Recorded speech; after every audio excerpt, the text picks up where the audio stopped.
All right. Well, first off, good evening, everybody. Thank you for joining in this evening. I think we've got some good topics and some fun topics to kind of talk about tonight. And I know that I'm going to be talking about DRL. I got a chance to go to the DRL race here in Phoenix, and I think there's a lot of good things that they're doing, and I kind of wanted to talk about it. And Dan, I know, went to a what was it, a conference? It was a FAA seminar called Drone Flying for Hobbyists. And this wasn't just a webinar, right? It was in person. Correct. It was an in-person at at the hangar at a small airport not too far away. And the biggest thing was that it was presented by Kevin Morris, and his nickname is the FAA Drone Guy, or the FAA. So, pretty important person to talk to. Absolutely. So why don't you fill us in on kind of what happened? Sure. I'll start off by saying, hi, my name's Dan. I've been with the FPV Freedom Coalition for over a year now, and last weekend I had the opportunity to go to the FAA's seminar on drone flying for hobbyists, like I said, with Kevin Morris, and I was really excited because I learned that Kevin was he's a local. He's from the sort of within an hour or so of where I live. And he was the person behind writing the current advisory circular that's out there, the one that says you can only fly to 400 feet for recreation, don't contact the towers anymore, all that stuff that happened earlier this year. Let's see, I'm trying to read my notes here and kind of follow along with what happened, and feel free to jump in and ask me questions too. He said, let's see, what else did he do? He wrote and submitted the documentation for becoming a recognized CBO. So that is still in the process. He described it as it's still going through the sausage making process at the FAA, but that'll be a very important one to watch out for coming up in the near future. He is also one of the 4 people that are reviewing that RFI for the administering the tests that we've been working on. And let's see. And we submitted a response to the RFI sure. yesterday morning. And let's see. He mentioned that he thought that the rules for becoming a recognized CBO probably wouldn't happen until the spring, if he had to guess, and that they would be presented and we'd all be given a chance for comment on them before they were finalized. They'd be sort of published. I forgot exactly the words he used. He didn't say that they would be like an NPRM, but it would be something like a similar process to that, where they would be published ahead of time, giving the community a chance to give feedback, and then they would take that feedback. And then he spent quite a bit of time talking about the upcoming safety test. And he joked a bit that they're calling it the BAT, or the BAT, and I now can't remember what BAT stands for. But he did not like the term, and he didn't want it called that, but he lost. And the biggest 2 bits of information that I learned about that was that it's going to be a one-time test. So you take the test once, and supposedly you'll never have to take it again. I think he did say that for now. So unless the rules change, you just have to take the test once. And that there are about 23 to 25 test questions. Those questions have already been written. They were reviewed last Friday. And I did get a chance to talk to him afterwards and ask him about who was involved in creating those test questions, because the Senate said that the community needed to be involved. And he described it as the industry was involved, or industry partners were involved in creating the tests, and that they had meetings. They went around the table at meetings, and people wrote questions on the board, and other people had the opportunity to cross off the questions they didn't like. So he definitely described that there was a process involved, but I don't know. He wouldn't tell me who was the industry. We can all imagine who those people probably were, but as far as I know, nobody has mentioned being part of those meetings. And so, just to highlight what you're talking about, Dan, this is the knowledge test for recreational UAS, and so this is Correct. what all of us who are not 107 certified in the U.S. will need to take this test. And nice that it's one and done. Certainly does not sound too difficult. And the RFI that we submitted was for the administration of the test. So it's possible that the FAA will contract out to a number of organizations. Hopefully, FPVFC will be one of them, who will be able to administer the test. Yep, and he mentioned a few times that he used his dad as an example, that his dad bought a drone and he wants his dad to be able to take this test and pass the test, so that it's got to be easy to understand and easy for everyone to take. They definitely want it to be an online test. They don't want it to be like the Part 107 test where you have to go to a testing facility to take it. He doesn't want it to be something you have to pay $150 for, like the Part 107 test. So it all sounds, fairly good as far as that testing goes. And this whole test is, to me, there are a number of items that are important in terms of how we are learning to work with the FAA. This is a fantastic contact that Dan has identified. In addition, are going to the Drone Advisory Committee of the FAA and learning that this RFI was imminent, cued us to watch the correct website, the FAA Contractor Opportunities page, so that and then standard, it appears of late, at least in the last year with the FAA and drone activities, they give a very short window to respond. So it was a 5-page narrative document that we had to create in a little over 2 weeks. And so we got that done. We'll be happy to post it. But it does appear to be the process that the FAA, once they figure out, okay, we're going to do this, then they tend to put a pretty short lead time on the tasks they have. So although it was interesting, they extended that by a week for an unknown reason. Oh, really? Yeah, if you reload Didn't see that. the web page, it now says there's a new update and that you have another week to submit it. I just have to assume somebody was running behind and convinced them to to extend the date. I don't know. Yeah, an industry partner. Right, most likely. Yeah. He also did say that he expected those test questions to be released late this fall.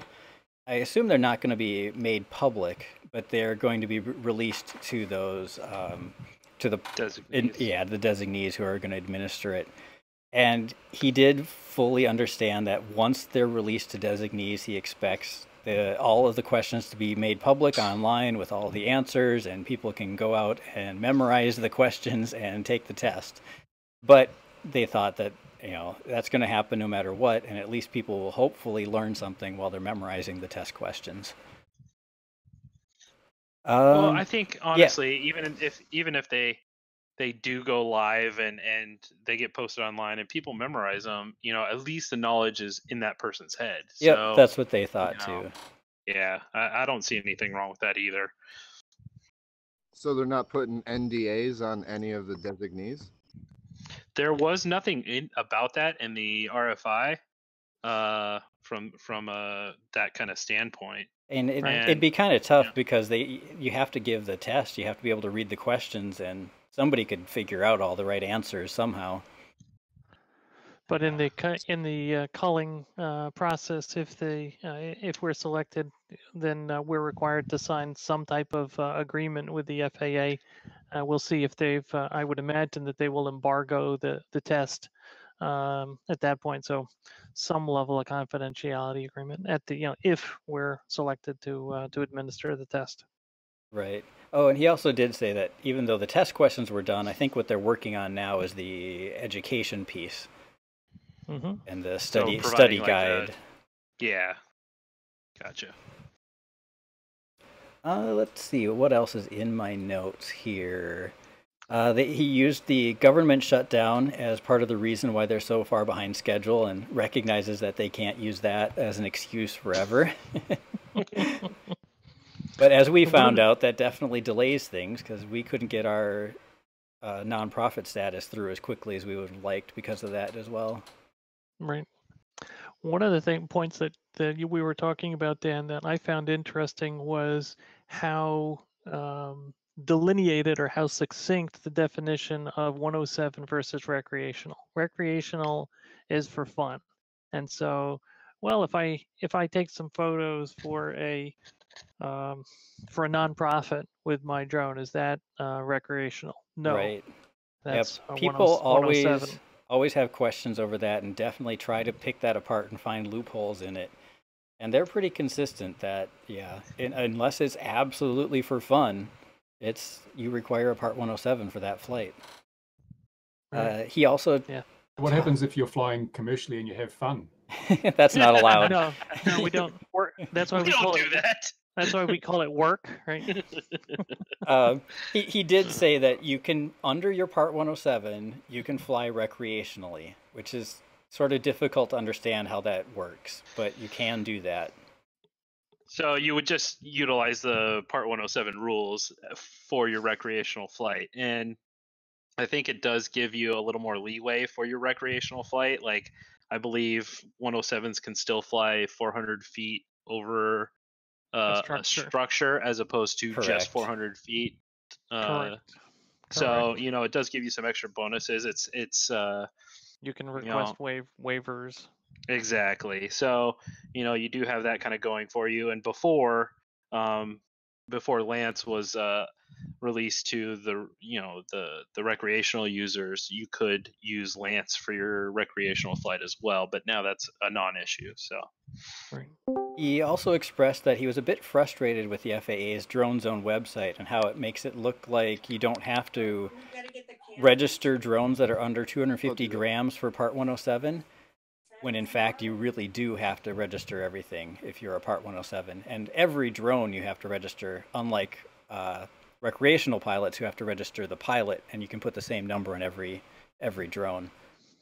And the reason he was so... So, Dan, you did also mention you clarified once and for all about following the rules on sub 250, right? Correct. He definitely laid that out perfectly clear, that even though the registration is for 250 and up, all the rules, like someone in the crowd even asked, if I fly my tiny whip in my backyard, does that count? And he said, yes, absolutely. Like, if you read his body language, he understands that it's kind of silly and ridiculous. But as a member of the FAA, he had to say, yes, that's what the rules are. It includes everything. And it was interesting that someone asked, well, what if I fly that same micro inside? Right. And I was surprised that question came up. And that, given the pretty you would think they would understand that audience. The FAA doesn't have any jurisdiction over the indoors. And he did talk a little bit about DRL. This was Saturday. DRL was happening Sunday. He was leaving like an hour or two after this presentation to head down to Arizona to meet with DRL. And he commented that if they were to open the dome at Chase Stadium, it would be a whole different ballgame. How interesting. Yep. How interesting. Yep. So, you mind if I kind of... Is that like the perfect segue? It kind of is, actually. I was about to say, mind if I kind of take over? I would like to say two other little tiny things. He did mention that the reason why he was so frustrated with the website talking about 250 grams is that a well-known drone manufacturer is coming out with a sub 250 gram drone very soon, and he wanted to get the website updated before they did so. And and that I also got a chance to talk with Katie, who is the UAS program administrator for the Minnesota Department of Transportation. And I know the Minnesota Department of Transportation has a lot of special rules about drones in our state.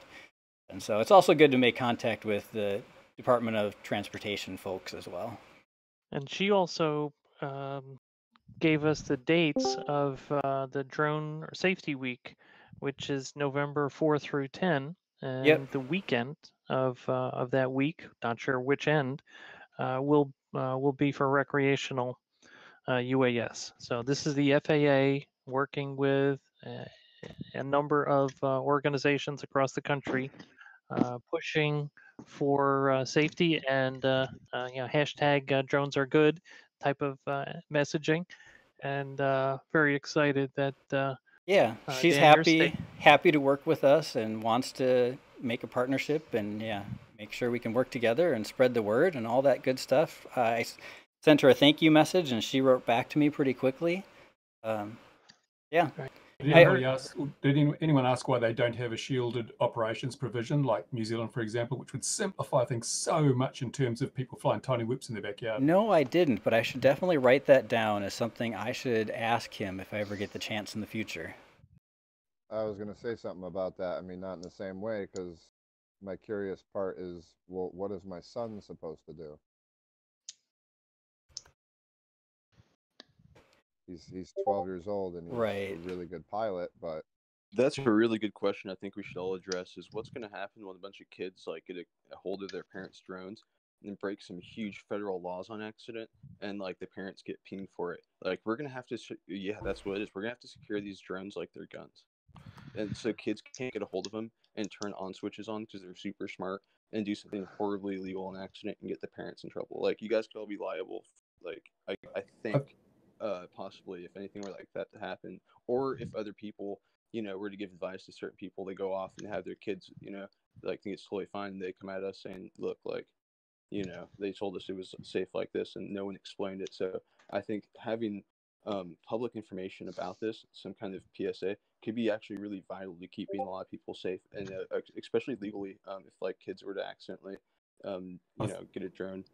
I think should also push them to look at Canada, where they've got that no prescriptive regulation for sub 250s. Again, it simplifies things immensely, and it also means that you can have kids flying these things, basically criminalizing the unsupervised use of drones by children, even small ones, tiny ones, is ridiculous. I mean, you're killing a hobby. I mean, I remember when I was a kid, I went out with my little planes and flew them at the local park when I was 8, 9 years old. So the unintended consequences are quite significant, and I think. Bruce, to respond to your question, this is Dave, to respond to one of your questions about shielded operations, the Drone Advisory Committee subgroup on remote identification, it's very likely that the FAA will hopefully take on the ASTM F-38 committee, so the American Society of what's the T? Trades and Measures, I think. It's an international organization, even though the first letter is American, but it's the people who bring us what's the mass of a kilogram, the weight of a pound, the length of a meter. They've put together a standard after a year and a half of work, and one of the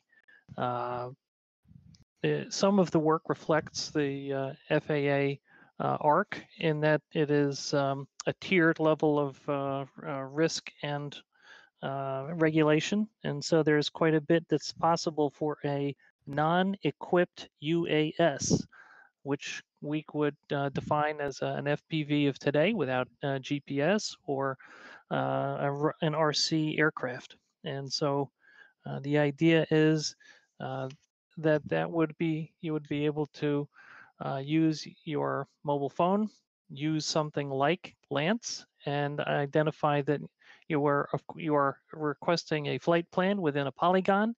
You get back a stated max altitude, and you're good to go. And so it would provide us with a dynamic shielded operations and better under a 400-foot above ground level.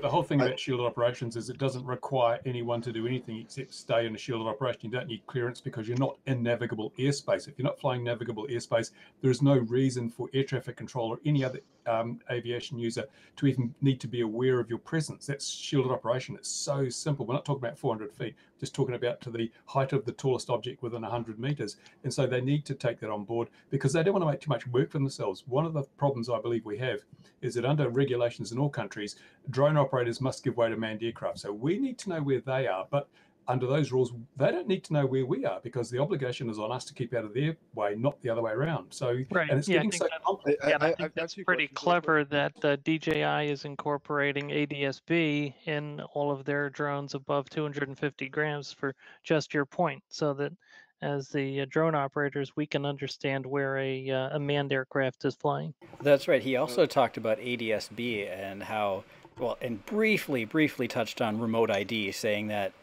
ADS-B is not coming to drones because it would totally swamp the system because I forget, he threw out the numbers of how many more drones there are out there than manned aircraft.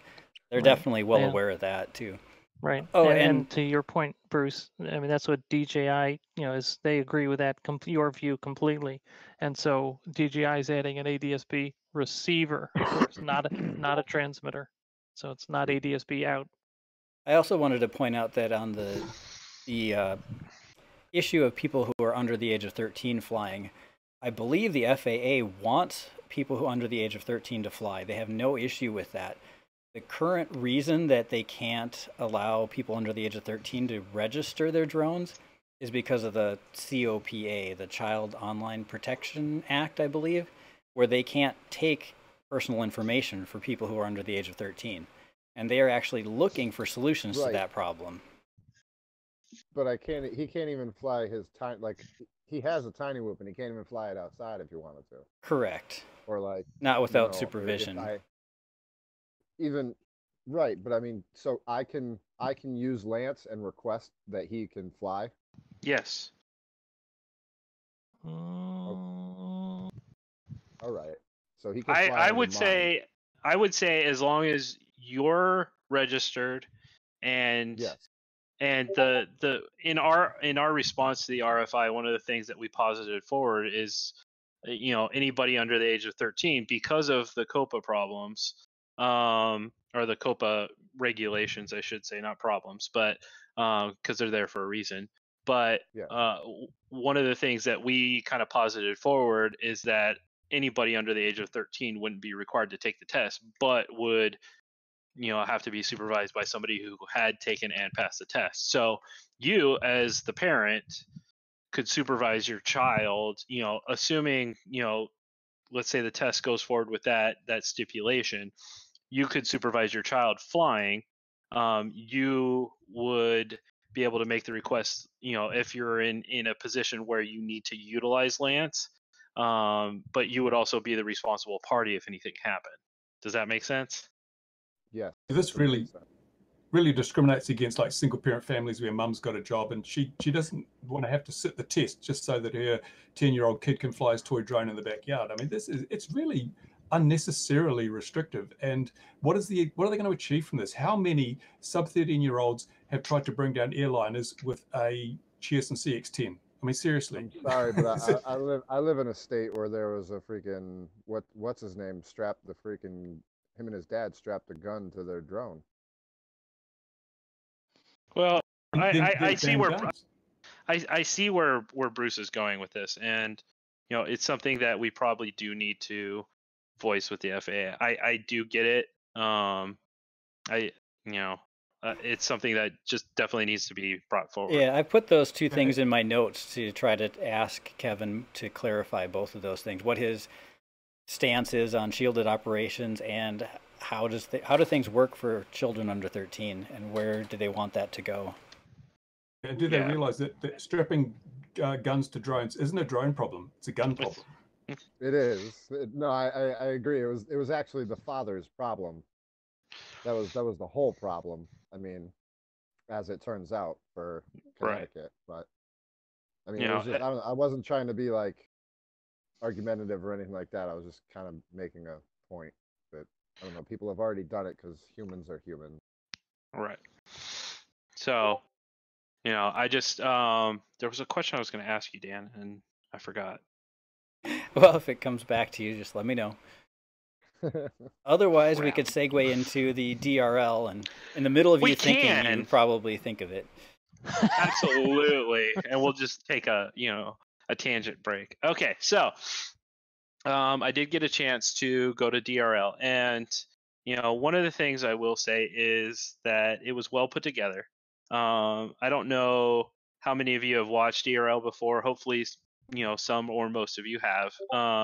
So the big focus for them is obviously making a flashy presentation. But one of the things I will say, this was their first public event, and two things that I kind of really want to commend them for is, number one, they made the admission extremely cheap. So I think the price of a ticket was $15. And I think there were coupon codes going around. I know I used a coupon code that gave me 50% off of that. So needless to say, they had 7,000 or 8,000 seats available, and I would say there were very few, if any, that were not taken. So, and from that standpoint, it made, if anything, it made nothing but a extremely positive spin on what drones are capable of and the fun that can be had out of it. They made the event very fun. They kept it moving forward. I think there was only one race that they had to reset, or no, there was two races that they had to reset just due to technical problems. But because they were prepped and ready to go, I mean, they have 600 drones sitting in the back ready to go. So if anybody breaks one, it's immediately out on a pedestal and set up and paired to a pilot, and it's good to go. They manufactured, or they created the course that I would say about 70% of it was completely in front of the audience, so that people could see what was going on. Obviously, if you've seen DRL, they put about 1,000 LEDs on these quads, and you could see them from the opposite side of the arena. So it just made the whole experience much more enjoyable than most races I've ever gone to, because you could see what was happening. You had Tony or Canoodle, who was commentating each race on the fly. So people understood what was going on. Now, to answer your question, Dan, they did have a no goggle rule, and two reasons behind that. Number one, they don't operate on the 5.8 gigahertz system. I don't know what system they do operate on, but I did read a post earlier from Wild Willie saying that they don't operate on that spectrum, so it wouldn't have been effective anyway. And two, I think they just wanted to keep the radio frequency base as clear as possible. So goggles don't transmit, and if they're not on 5.8, what harm is there in taking goggles in? Right. So I don't know what system they were using. I do know that there was. I don't know why they had a no goggle rule, but beyond that, beyond them not having 5.8, that's the only thing I can tell you. We did. My friend and I did message Tony beforehand asking if we could bring them, and he said they won't allow you to bring them, so we didn't bring them. I would imagine they don't want even DVR of the to get posted moments out, because I mean their total IP is the event. Absolutely. Yeah, but then again, who brings their goggles without a drone anyway? Well, I mean, I've gone to races and I bring my goggles so that I can see from the pilot's perspective. I've done that. That's not a rare thing to do. So, I mean, especially if you've got a buddy who's racing or anything. So, one of the statements must be untrue. If they don't want you to bring 5.8 goggles because of the IP issues, but they're not operating on 5.8, that doesn't gel. There's something that story doesn't fit. All right. Yeah, but if you have like the 2.4 rapid fire module, which is what I suspect they might be operating on, then you can't really change from you can't really tell from just looking at it. So that's what I'm thinking. Yeah, I don't know what system they were operating on. They did, however, what I will say is in the audience, they did pick out families and groups of kids. They had some spare goggles that people got to wear for all the different races. So new people were chosen for the different races. New people got to experience the goggles. So they did have that. But you, to be honest, you didn't really need them. I will say that I had wished that there were screens up so you could see that pilot perspective. But at the same time, the race was literally right in front of the audience, so you got to see some of that excitement. And the gates were all lit up. I posted some pictures a little while ago with it. The gates were all lit up, the drones were all lit up, and it was very obvious who was flying what. They let each pilot had their own color, and they called it out, and the commentation was really good. Now, the second thing I think that was really kind of interesting is they have created an app, or they had created an app for the experience. So before each heat, you could pick who you thought would come in first, second, and third. And through that, if you got them correct, then you got points, and then they would post who's leading the leaderboard. So they made it very audience interactive at the same time. Plus, they employed the normal folks who kind of get out into the audience for the Diamondbacks games, and those people had cameras, and they'd go out into the crowd and talk with people. And you could tell there were a lot of people who had never experienced drones before. There was a good group of people, especially from the AZ drone scene, that were there, but a lot of it was just families, and little kids, and it almost reminded me of kind of like going to like a circus or a show, where all ages were kind of there, and people were really getting into it. And you could tell, like, you had fathers who were kind of questioning their wives, like, can I get a drone? Have this? Yeah, for real. So it really, overall, I think it gave a really positive spin on drones for the Phoenix area. And I really, really, really do hope that the DRL or the other organizations like them are able to kind of mimic this format and bring this kind of hype and excitement and educational experiences to other cities around the country and around the world, because I think it did nothing but good things. And so overall, I really enjoyed the experience. I got to meet up with some YouTube personalities, and with Rotor Riot and other people that I've talked to online, and that kind of thing. So it was really kind of a gathering place for people who both were experiencing it for the first time and people who have been doing it for years. And I spent a lot of time during the first couple of heats talking to the people in front of me who I had no idea who they were, and explaining kind of how it all worked, and how the course was set up, and how other races work, and what kind of power they were talking about, and all the different things that one person would educate somebody who's in the uninitiated for drones would have a conversation about.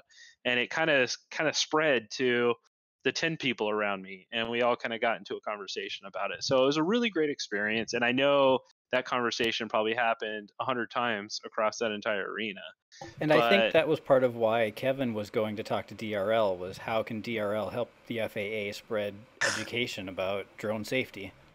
Absolutely. And they didn't exclude anybody from anything, and that was the nice part. Before the races, the pilots were out meeting the crowd. They weren't behind some screen or anything like that. They were literally out talking, taking selfies, just meeting with people. And it didn't make it feel unapproachable, and that's what I think they did right. I think they made everything feel like this is totally something that my kids can get into, or I can get into, or anybody can get into. And it just really felt nice, and they didn't gouge anything. I got a t-shirt, of course, because I'm not going to go anywhere without getting a t-shirt.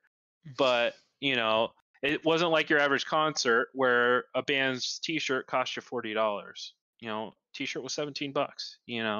They weren't there, I don't think, to really make a bunch of money. They were there to kind of test the experience, I hope, and kind of bring that to, hopefully it went the way they wanted it to, and bring that experience to other people around the country and around the world. And it's going to start to air, I think, in December. Yeah, I think December 29th is when the Phoenix episode airs. And I think overall, it was a great experience. I would definitely go again, especially at $15 a ticket. Or actually, I think I paid $8.50 for a ticket, and really, I had fun. It was long. I think the racing started at 6:30, and it wasn't over. We didn't leave the arena until 11 p.m. So, I mean, it was a full evening of fun and excitement and education and sharing and all that kind of stuff. So that sounds early compared to what their normal time schedule is, from what I've heard, where they usually fly and race overnight almost. So I do know that they were racing all weekend for either separate shooting and I can't draw any conclusions, but I do know that they really kind of pushed along the show. So I'm curious if part of it was actually just exhibition, the races that they were doing, and then they had the real races over the weekend and whatnot. But they were there for several days. So, and I do know racing was going on before the show. So, but at the same time, the excitement was there.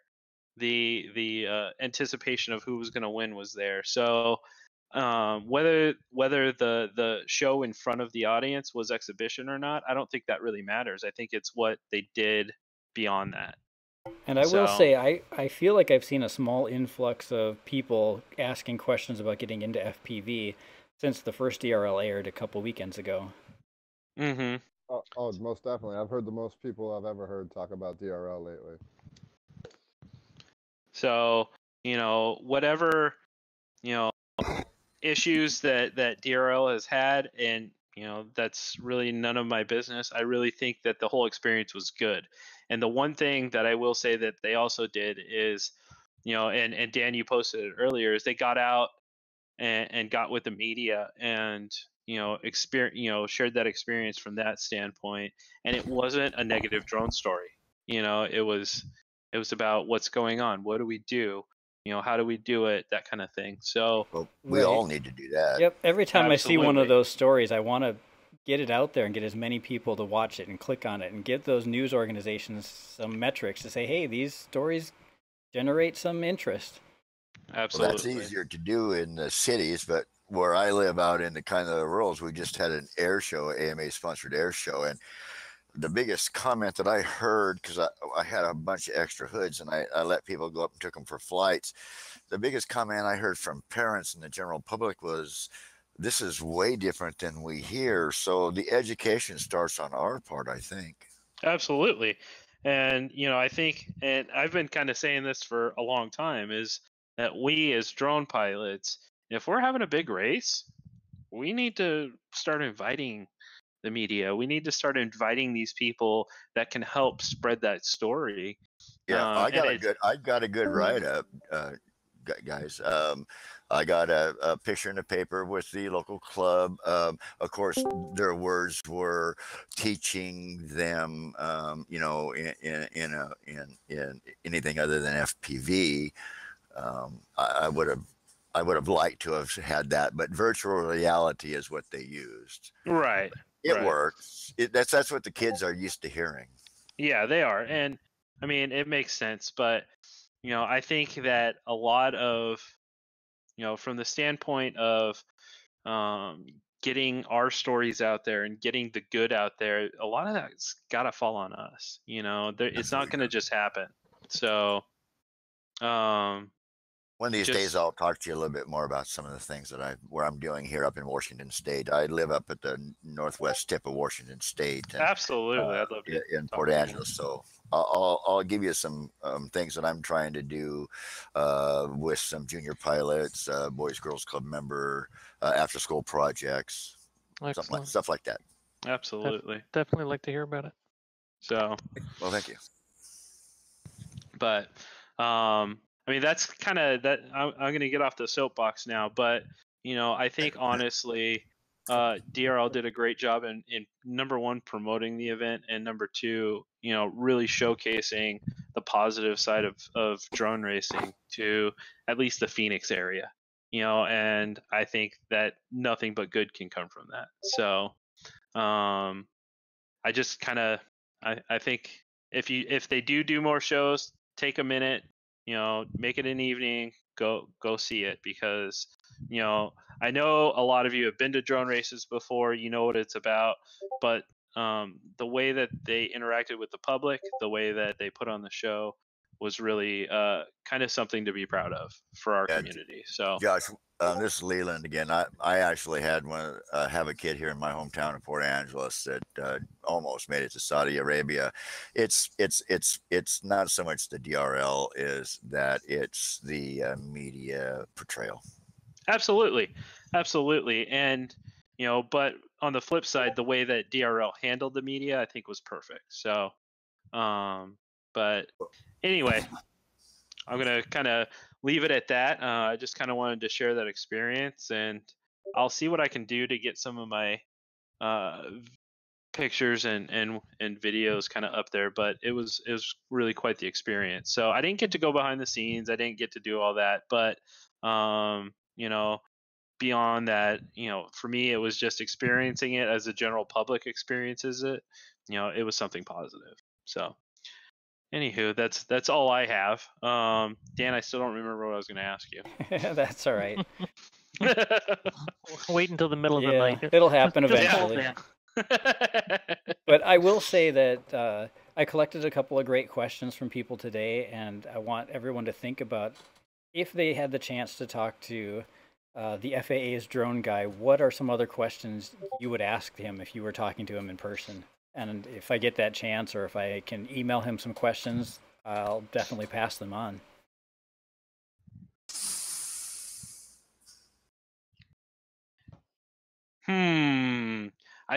I think, and you probably already have these written down, Dan, but Bruce's kind of point to young kids being able to fly. I think shielded operations should definitely be on there. Yep, those are the two I've got written down right now. Yep. Actually, one of the questions I just thought of, did it seem like, what was his name again? Kevin? Yep, Kevin Morris. Yeah. Did it seem like Kevin was a drone pilot himself? He didn't really talk about that, but he definitely seemed like he understood everything. And because I talked to him when I first walked in the door and introduced myself, mentioned I was with the FPV Freedom Coalition, explained a little bit about what we were. During his talk, he mentioned things like CBOs, like the AMA or a FPV drone group. So right. He definitely knows a lot about what's going on. He could rattle off all the regulations, knew everything by heart, was great at speaking in general. And I assume he flies somewhat, but he definitely has family members that do. We talked about that. Invite him out. Yeah. Invite him out to do some FPV. Yeah, that's a great idea. Hopefully we could do that. That is a very great idea. Yeah, there are definitely some large fun fly get-togethers in his neighborhood that we could invite him to. But no night flying and no flying over people. Well, recreationally, you can fly at night. Recreational, we can. And no flying under the influence. I fly under the influence all the time. Oh. It's called adrenaline. That's funny. Excellent. That's the way to be. All right, so guys, thank you for being here this evening. If you do have more questions that we can kind of push to Kevin's side of the world, I send them to us, because we will definitely send those on. I do also kind of want to reiterate that Dave did submit our RFI, and him and Dan did a lot of great work on that, and hopefully we can kind of bring that to the FPVFC, so that we can kind of make it easy for everybody. So, Dave, do you want to kind of touch on that before we rollout, or? I just wanted to add that our contact us capability on our website is functioning, and so if you have any additional questions and you don't want to use Discord, you just remember the website and contact us. That'll get to us that way as well. Let's see, thoughts on the RFI. I think it's important that it is as Dan was describing, the FAA has divided the work into two pieces. One is the creation of the content or the questions, and second is the administration. So this RFI that we just submitted was, hey, we'd like to be one of those, hopefully, community-based organizations providing or administering or delivering a web-based test. It'll be a one and done, so you take it once. And this is for recreational UAS pilots, and this is part of the 2018 FAA Reauthorization Act. So this was one of the mandates by Congress that the FAA is getting done. And welcome any. Yeah, as I said, we'll probably post up the. Yep, it's good to reiterate that this is not something the FAA dreamt up. It's not something that they said they really, really want. They are told by Congress to do it. Yep.